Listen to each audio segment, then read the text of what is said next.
Chapitre 4. Évolution de la neige au sol. Alors que l'on peut étudier tant bien que mal les précipitations neigeuses dans toutes les parties du monde où la neige est chose courante, l'étude physique de la neige tombée au sol ne peut guère être conduite, dans l'état actuel de nos connaissances, que dans le cadre de la haute montagne alpine. Nous le regrettons qu'à demi pour les pays arctiques et continentaux froids, dont nous savons maintenant que le manteau neigeux est bien moins épais que l'on ne pense communément, et dont les froids persistants rendent la neige physiquement stable. Regrettons davantage notre ignorance des conditions pour lesquelles la neige des basses latitudes se transforme, par exemple, en glace. Mais c'est bien dans la haute montagne alpestre que l'évolution de la neige revêt des aspects des plus dignes d'intérêt, et parfois des plus redoutables.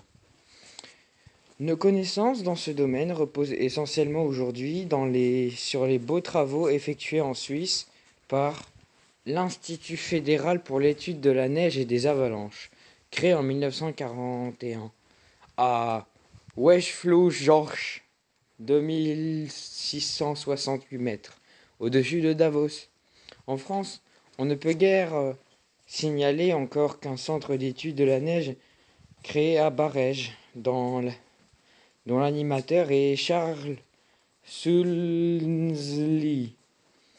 On doit souhaiter que les premiers travaux, déjà prometteurs, soient point compromis par l'insuffisance des crédits.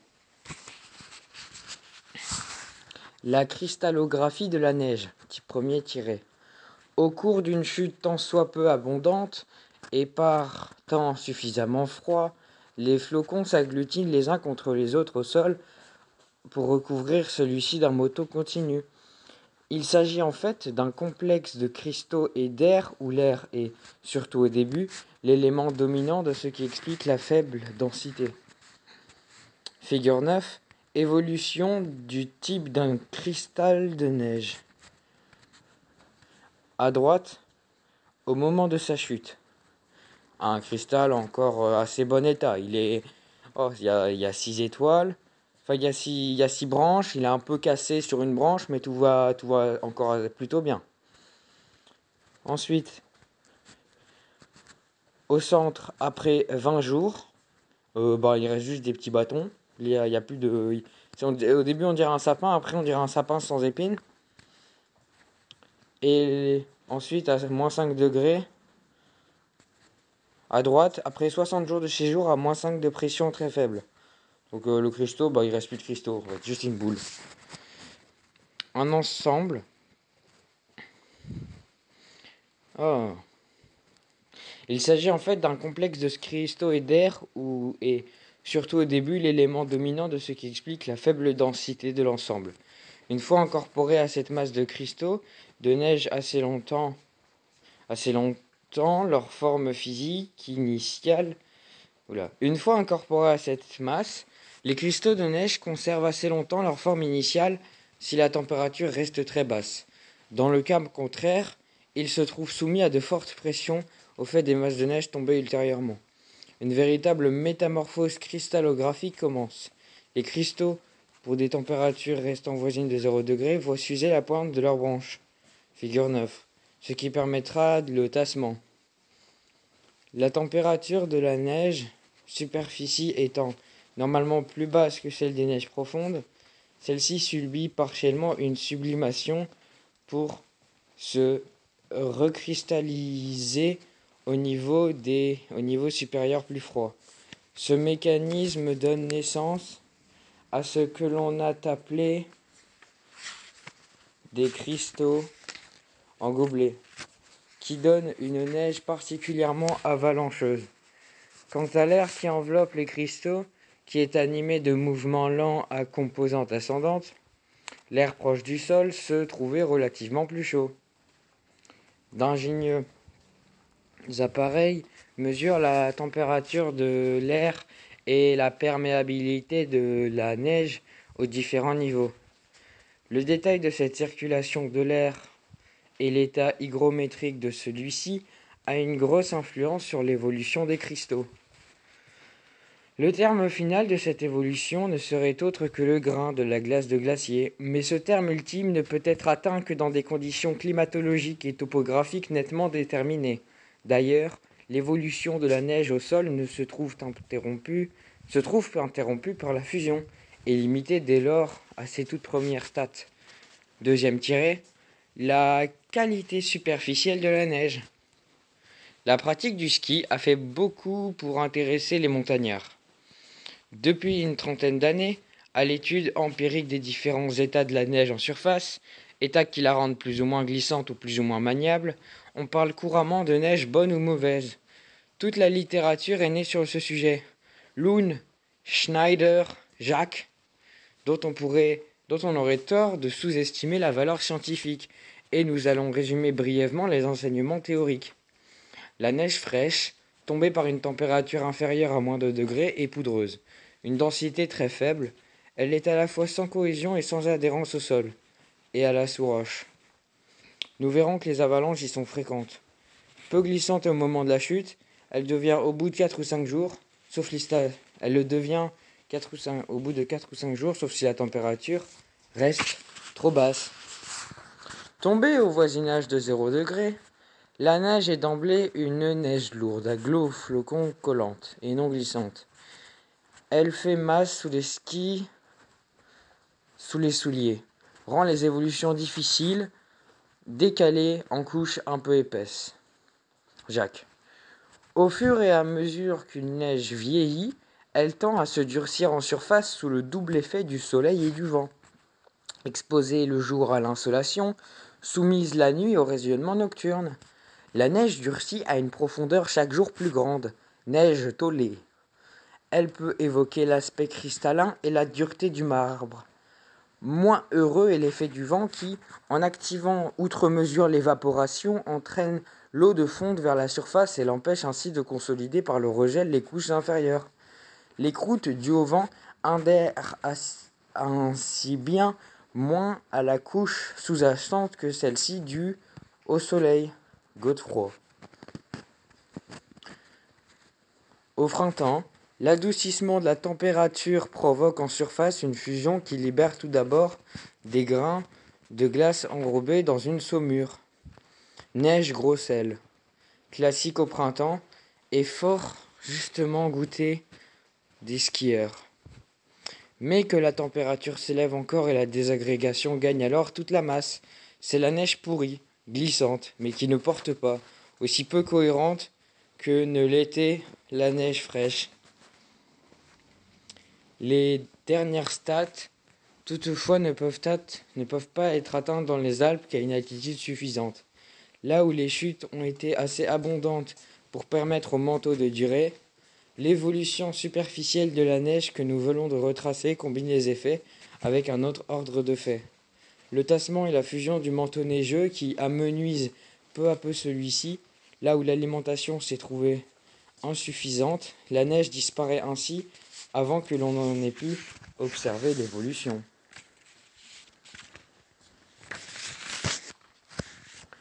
Signalons encore que la surface de la neige peut accuser parfois de véritables formes microtopographiques dues à son remaniement par le vent. Il s'agit des congères dues à l'accumulation et qui peuvent dépasser 15 mètres de haut.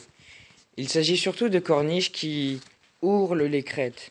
Tantôt l'orientation reste constante, tantôt l'abrupte peut en changer en versant au gré des conditions météorologiques. Tassement, reptation, fusion. Troisième tiré. Dès qu'elle n'est plus renouvelée en surface par une chute continue, la couche de neige qui couvre le sol diminue d'épaisseur. Très rapidement d'abord, puis de plus en plus lentement.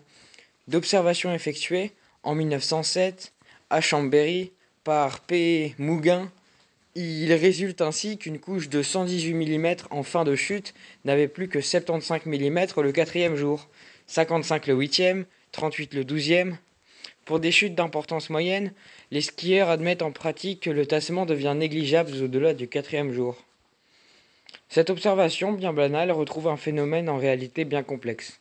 On devine que la diminution d'épaisseur d'une couche de neige résulte à la fois du tassement proprement dit, de la fusion et même de l'évaporation. Le premier de ces mécanismes est permis par la détérioration croissante des cristaux aux températures proches de 0 degré Celsius. L'air qui se trouvait inclus dans la couche neigeuse est pratiquement chassé. Au terme de ce tassement, la densité de la neige peut facilement quadrupler ou atteindre 0,5 à 0,6. Si le sol est incliné, le tassement accompagne d'une reptation de la neige, mouvement oblique dont la composante horizontale peut atteindre la surface de 1 cm par heure, soit 1 mètre en 4 jours. L'observation a montré que la vitesse de reptation restait du même ordre que la grandeur dans la moitié supérieure de la couche pour diminuer rapidement en dessous et être minima à la base même de la couche. C'est genre, ça libère la tension, quoi.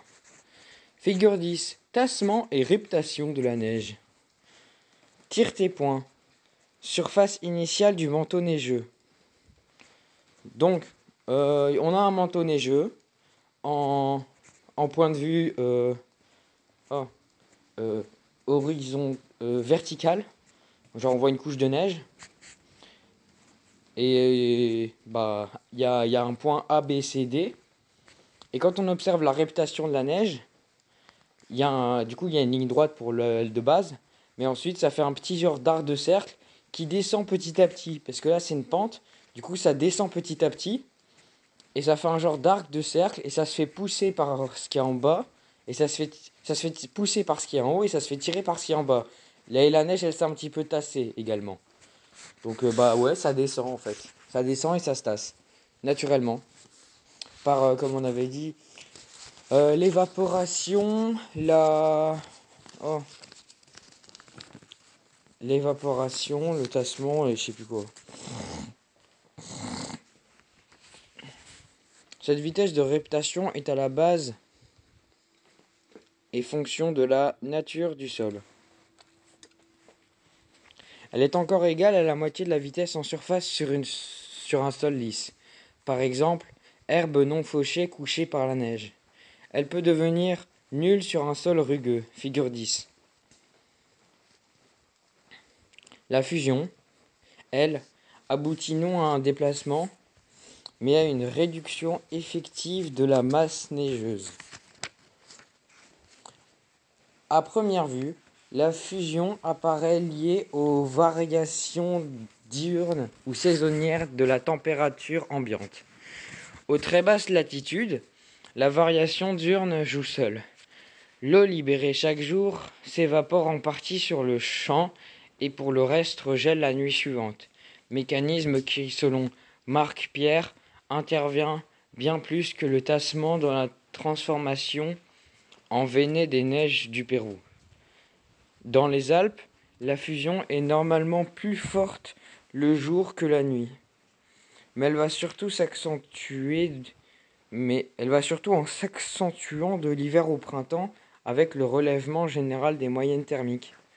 Aux hautes latitudes, enfin, le rythme saisonnier reste seul en jeu, mais bien plus encore que la température. C'est l'isolation qui règle la fusion. Celle-ci peut être active par la température encore très basse. Si le soleil est vif, à Assistance Bay, 74 degrés 40 latitude nord, 94 degrés 16 longitude ouest. On voit la neige commencer de fondre au soleil, près des pierres, par des températures encore inférieures à moins 30 degrés. Il en va de même dans les Alpes, et nous verrons au chapitre suivant que c'est l'isolation qui est responsable. Et elle est seule. Des gros écarts que l'on observe entre l'enneigement des versants diversement exposés. A l'inverse, le brouillard, loin de protéger la neige, en favorise indirectement la fusion en interdisant la consolidation nocturne et la couche. On l'a surnommé dans les vallées germaniques le Schneefräser, mangeur de neige. Schneefräser. Ce serait plutôt une forte nébulosité par le plafond élevé qui paraît susceptible de retarder la fusion.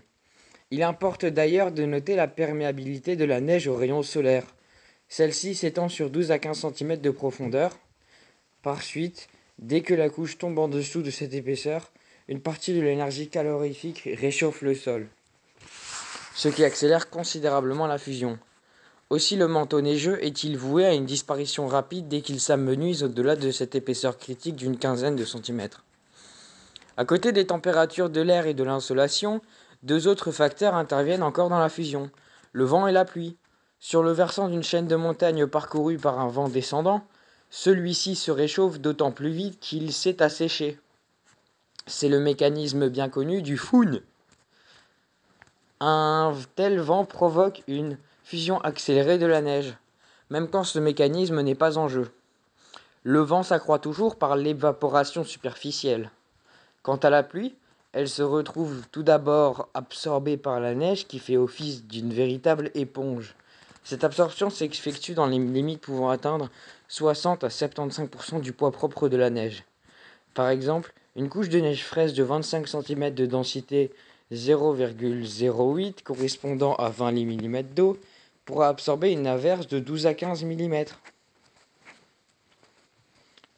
Cette absorption d'eau de pluie par la neige entraîne nécessairement un accroissement de poids de celle-ci, ce qui fait que les pluies peuvent, pour cette raison, provoquer des ruptures d'équilibre de la masse neigeuse, sans même qu'il soit besoin d'invoquer la fusion.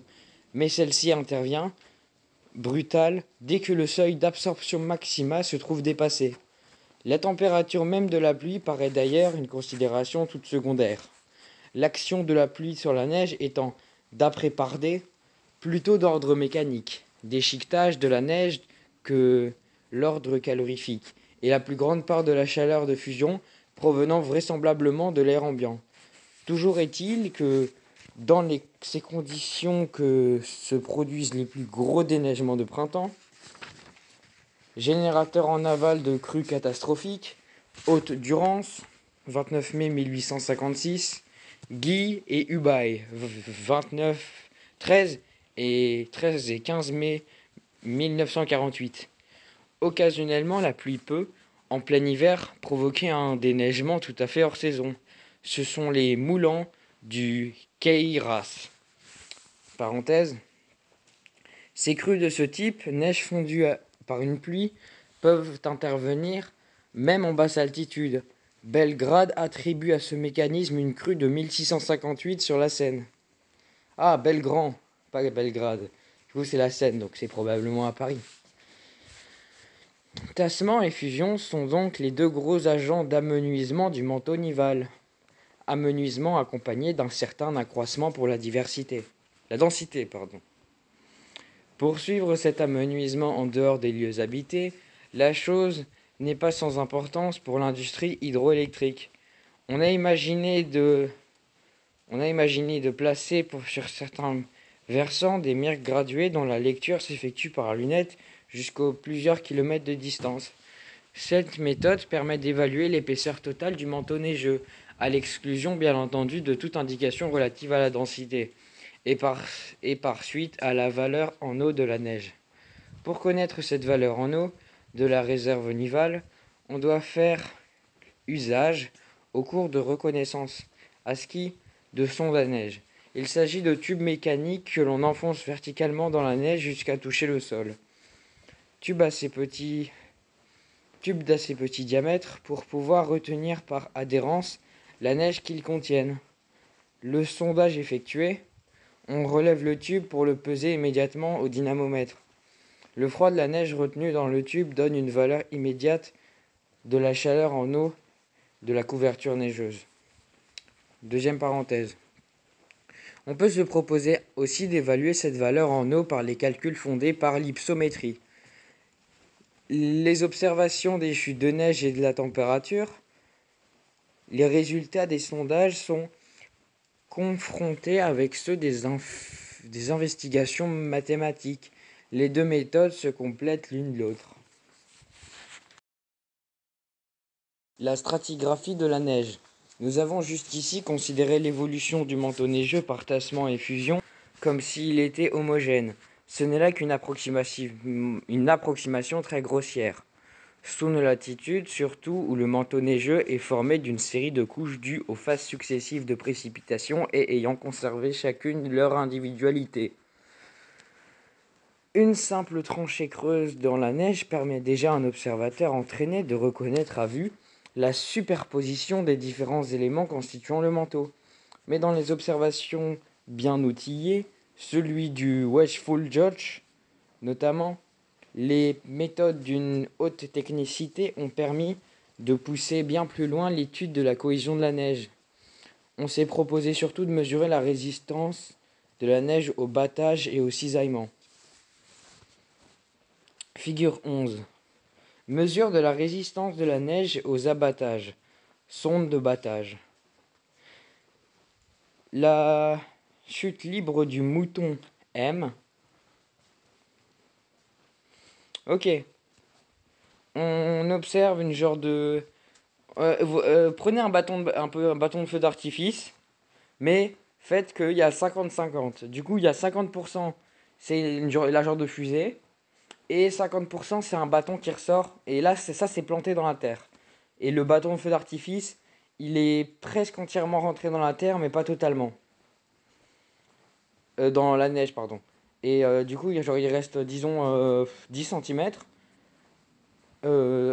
Du bâton de feu du feu d'artifice qui reste au-dessus de la neige, et le reste il est en dessous. Et ensuite on prend un mouton M. En gros c'est un objet qu'on va mettre depuis le bâton, on va le faire venir du haut et on va le faire tomber d'une distance prédéterminée sur le feu d'artifice. Il va juste descendre en suivant le bâton de feu d'artifice et il va taper le cul du feu d'artifice. Et donc à partir de ce moment-là, on voit la distance et ensuite on mesure la distance que le bâton a parcouru en se faisant taper par ça. Parce que du coup, plus la neige est résistante, moins il va parcourir de distance. Donc la chute du mouton M sur une hauteur h produit un enfoncement h' de la pointe, plus ou moins grand selon la résistance offerte par la neige. On étudie celle-ci en fonction de la profondeur atteinte. Les mesures de résistance au battage sont effectuées à l'aide de sondes pleines graduées, déterminées par une pointe conique et prolongées à leur partie supérieure par une tige, le long de laquelle coulisse un mouton. Celui-ci est lâché en chute libre le long de la tige d'une hauteur constante, et l'opérateur note l'enfoncement de la sonde en fonction du nombre de coups de mouton. On conçoit que l'enfoncement soit élevé pour un nombre faible de coups dans une neige peu cohérente, faible au contraire après même un grand nombre de coups sur une neige tôlée. Une formule adéquate permet d'exprimer cette résistance au battage en kg par cm². Valeur extrême 1 ou 2 à 40 kg par cm². Il n'y a plus qu'à porter graphiquement cette résistance en fonction de la profondeur déjà atteinte par la pointe pour réaliser un profil de battage au lieu considéré. Pour les mesures de résistance au cisaillement horizontal, on a recouru à un cadre métallique de 10 cm de côté que l'on enfonce horizontalement sur une banquette de neige aménagée à la profondeur voulue en bordure d'une tranchée d'observation. Ce cadre est ensuite tiré à la main par l'intermédiaire d'un dynamomètre, où l'on lit l'effort de traction au moment où s'effectue le cisaillement. Figure 12. Figure 12. Mesure de la résistance de la neige au cisaillement. Le ressort à boudin schématise le dynamomètre grâce auquel on peut mesurer pour quelle traction latérale se produit l'arrachement de la neige comprise dans le cadre métallique ABCD. Ok. Donc, on fait un trou carré dans la neige. Ensuite, on prend un genre de carré en métal vide. L'intérieur, il y a juste les bordures qui sont en métal. Le reste, c'est vide. Et ensuite, tu attaches ça à un ressort. Ce carré-là, tu le mets dans la neige, mais genre juste que ça soit à la surface, quoi. Mais genre, tu le mets que le carré il soit rempli de neige, mais qu'on puisse toujours le voir. Et ensuite, on tire horizontalement avec le ressort. Et on voit quelle est la force à appliquer pour déplacer la neige. Mesure de résistance de la neige au cisaillement. Les valeurs ainsi mesurées au flanc de la tranchée à différentes profondeurs sont portées, comme précédemment, sur un graphique. C'est le profil de cisaillement. Cette dernière série de mesures de cohésion est enfin obtenue à Weisflug-Joch par une technique de centrifugation. Au flanc de la tranchée d'observation, des carottes horizontales de neige sont prélevées aux différents niveaux de ces échantillons manipulés en conditions rigoureusement isothermes. Sont centrifugés à vitesse croissante jusqu'à l'éclatement de la vitesse à laquelle intervient celui-ci. On en déduit par le calcul la cohésion, comme pour les techniques précédentes. Les résultats sont finalement présentés sous forme graphique, en fonction de la profondeur. Ces résistances au battage, au cisaillement, à la centrifugation d'une couche de neige varient grossièrement dans les mêmes sens au niveau de la profondeur. Il s'agit donc de techniques de mesure que l'on peut, pour une grande part, substituer unes aux autres selon la probabilité du lieu. Toutes nous montrent que le manteau neigeux est en haute montagne tempérée. Formé le plus souvent de plusieurs couches successives de cohésion, très inégales, pouvant varier de 1 à 10. Par contre, pour une profondeur déterminée, la cohésion est pratiquement indépendante de la direction dans laquelle s'effectue la traction. Cinquième tiré, les avalanches. C'est cette cohésion souvent très faible que la neige en profondeur, alors même que rien ne permet toutefois de déceler la chose en surface, qui explique le phénomène redoutable des avalanches. Celles-ci peuvent se ramener à 4 types principaux. Les avalanches de poudreuse se produisent dans la neige fraîche, alors sans cohésion, au cours des premiers jours qui en suivent la chute. Elles interviennent par temps froid. Alix a cru même pouvoir affirmer que les avalanches de ce type devenaient plus fréquentes après des refroidissements de la température. Il est certain en tout cas que des froids intenses, en regardant l'évolution de la neige, prolongent d'autant plus la période pendant laquelle l'avalanche peut se déclencher. Une fois mise en branle, l'avalanche se déchaîne à une vitesse énorme. C'est très supérieure à celle des plus violents vents de tempête. On en a cité une ayant parcouru 7 km en 72 secondes. Les dégâts sont moins dus au tonnage de la neige transportée qu'au déplacement de l'air. Le plus souvent, l'avalanche de ce type glisse sur une couche intérieure cohérente. Parfois, elle arrache tout le manteau neigeux. C'est alors une avalanche de fond, laissant le sol à nu, et même érodé. La cause essentielle des avalanches de ce type est à chercher dans la surcharge due à des précipitations neigeuses très abondantes. En de temps très courts, tel fut bien le cas lors des catastrophes ayant atteint les régions du Saint-Gothard et des Grisons, le 20 janvier 1951. 2,50 m de neige étaient tombés, par exemple à Davos, en 114 heures de chute consécutives. Pour cette même station, les précipitations du total du mois atteignirent 237 mm de lames de fusion, contre une moyenne de 68 mm. En outre, un fort vent du nord-ouest avait encore accru la surcharge de neige sur les versants exposés au sud et à l'est. Les avalanches se multiplièrent, faisant quelques 150 victimes et d'énormes dégâts quant aux habitations qu'aux voies de communication. Les avalanches de ce type peuvent avoir des causes de caractère accidentel, quelquefois infimes, ce qui souligne l'extrême manque de cohésion de la neige dans les conditions où elles se produisent. Le creusement des grands tunnels alpestres, celui du Gothard surtout, ont suffi à ébranler la montagne au point de multiplier localement les avalanches. Des séismes légers paraissent avoir été à l'origine du déclenchement de certaines avalanches. En 1817, au Ouche, en 1905, à Argentières. Les tirs d'artillerie sont enfin une cause bien connue de ce déclenchement, ce qui paraît indiquer que l'équilibre du manteau neigeux risque plus encore d'être rompu par un ébranlement de l'air que par là que par un ébranlement du sol. Des fracas d'une avalanche suffisent seuls parfois à en provoquer d'autres dans certains rayons de plusieurs kilomètres. Et dans certains passages dangereux, on sait que les skieurs doivent s'abstenir de crier. On a utilisé parfois cette sensibilité à la neige et aux vibrations sonores pour provoquer, par des tirs d'artillerie, des déclenchements volontaires d'avalanches, qui peuvent être une des formes de la lutte contre le fléau. La consolidation superficielle de la neige, qui intervient normalement, nous l'avons vu, 3 ou 4 jours après la chute, s'il ne fait pas trop froid, transforme le danger plutôt qu'elle ne les supprime. Il peut en effet subvenir alors, selon les circonstances, des avalanches en plaques ou en rouleaux. Les premières dérives de l'existence de plaques de neige soufflées par le vent. Le départ en est marqué par un bruit sec.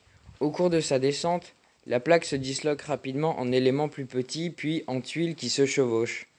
L'ensemble n'atteint jamais des proportions considérables et atteint rarement les lieux habités, mais il s'agit du type d'avalanche le plus fréquent dans le domaine d'évolution des skieurs. Les secondes se produisent dans des neiges déjà plus lourdes. Alors que les premiers redoux printaniers, la neige roule alors en bourrelet qui grossit de façon des boules de neige pour se fragmenter ensuite. À la fin de sa course, une telle avalanche entraîne généralement de la terre et la trace, très caractéristique et limitée à l'aval par un enchevêtrement de boules de neige sales. Le quatrième type classique, enfin, est constitué par des avalanches humides de neige mouillée, à demi fondue. Elles se produisent par température supérieure à 0 degré et c'est le plus souvent une avalanche de fond qui laisse le sol à nu.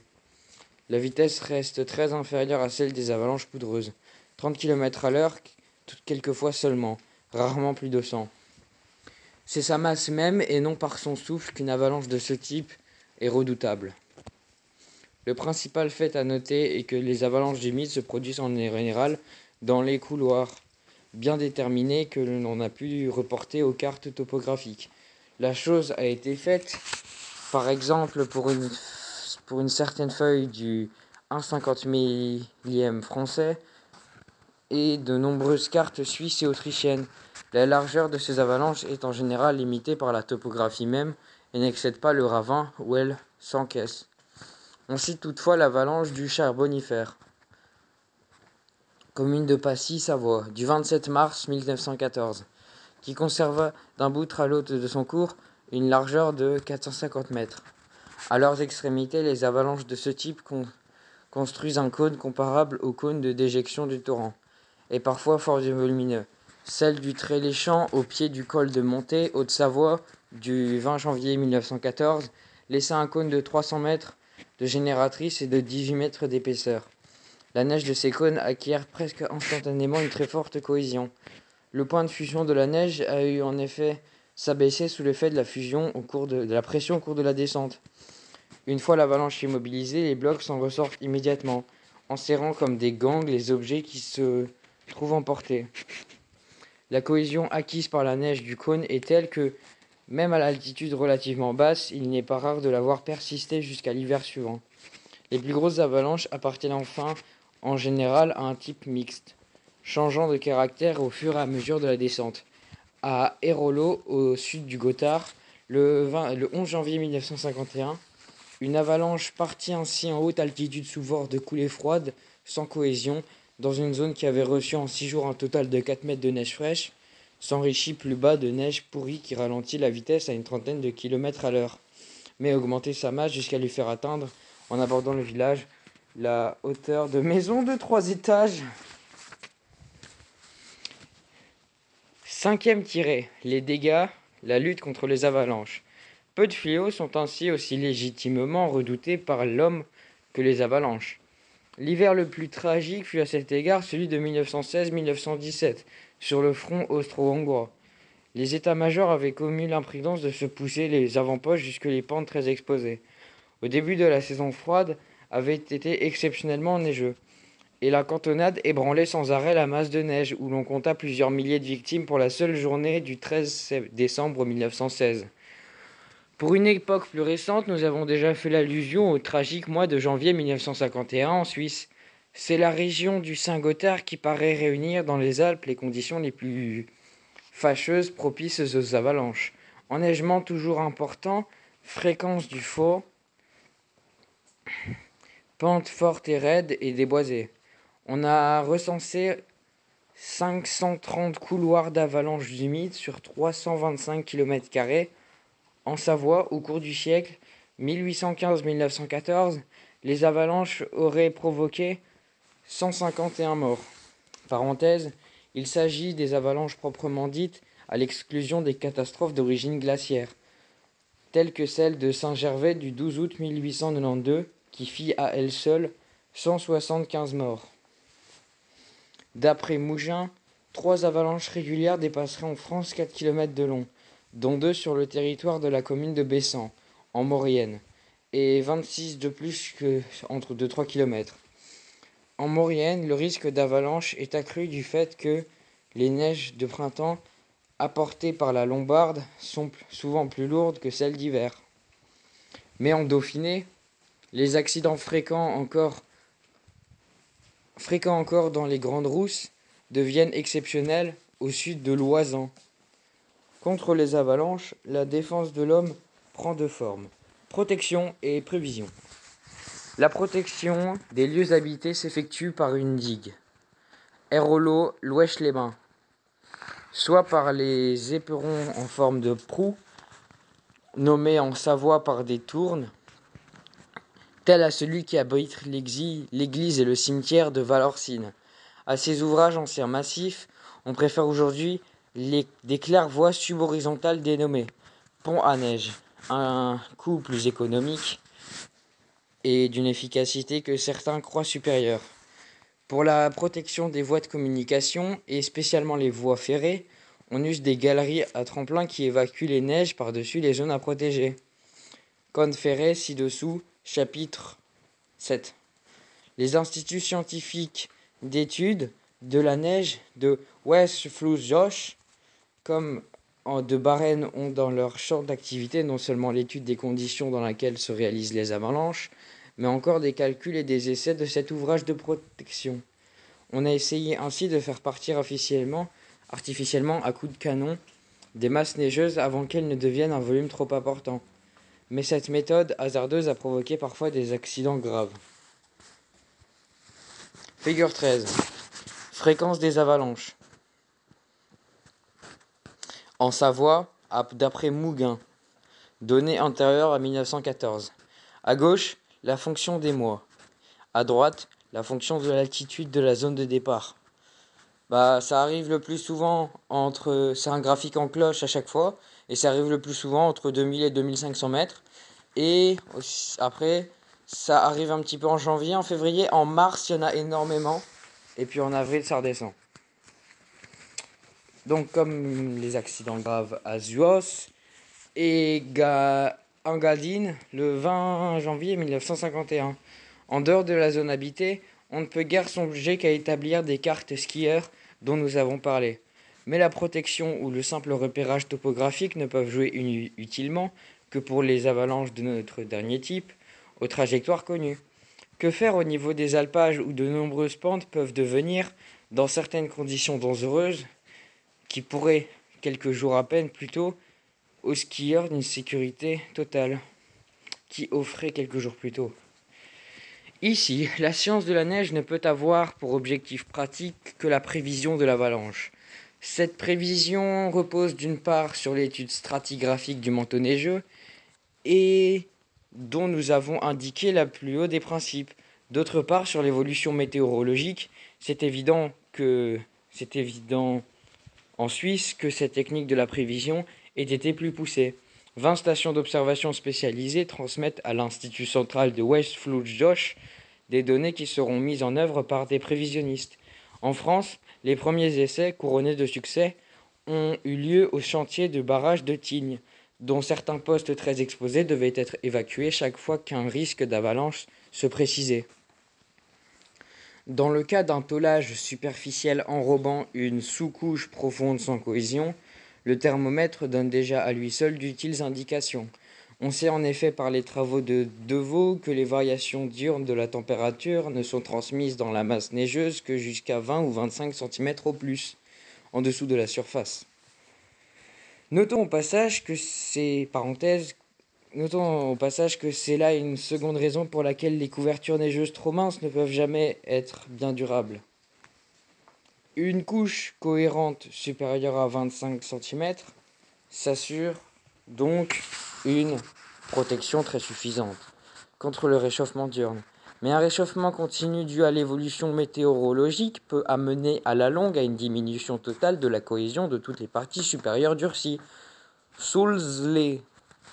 Dans le cas d'une stratigraphie plus complexe de la masse neigeuse, on répéta le ou les plans de la offrant une moindre résistance au cisaillement. Et l'on calculera à l'aide de mesures de densité de poids total de la neige située au-dessus de ces plans. Si la composante de ce poids, selon la pente, excède la résistance au cisaillement, on admettra qu'il y a un danger de rupture au niveau considéré. Bon, voilà, fin du chapitre. Donc maintenant, je vais aller voir, parce qu'il y avait un mot devant lequel j'avais louché. C'était fond. Je sais plus où il était. Ah, c'est la région du Saint-Gothard qui paraît réunir dans les Alpes les conditions les plus fâcheuses propices aux avalanches. Enneigement toujours important. Fréquence du fond. F-O-E-H-N. Donc, j'espère que vous passez une bonne journée. Je dis ça dans un contexte inapproprié parce que je préfère pas le vide, parce que au montage c'est plus pratique. Et de toute façon, je ne sais pas qui va regarder ça. Et peu importe. F-O-E-H-N.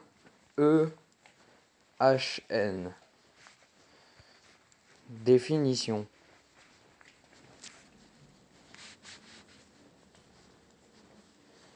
Enneigement toujours important, fréquence du fond. Un vent sec et chaud de secteur sud qui souffle en général en automne et à la fin de l'hiver, début du printemps. Au nord des Alpes en France, en Italie, en Suisse et en Autriche. Merci. Donc c'est un vent sec. Donc voilà, c'était un chapitre agréable à lire. Le livre dans sa globalité est facile à comprendre sans devoir relire trop. Et ayez une journée exquise et au revoir.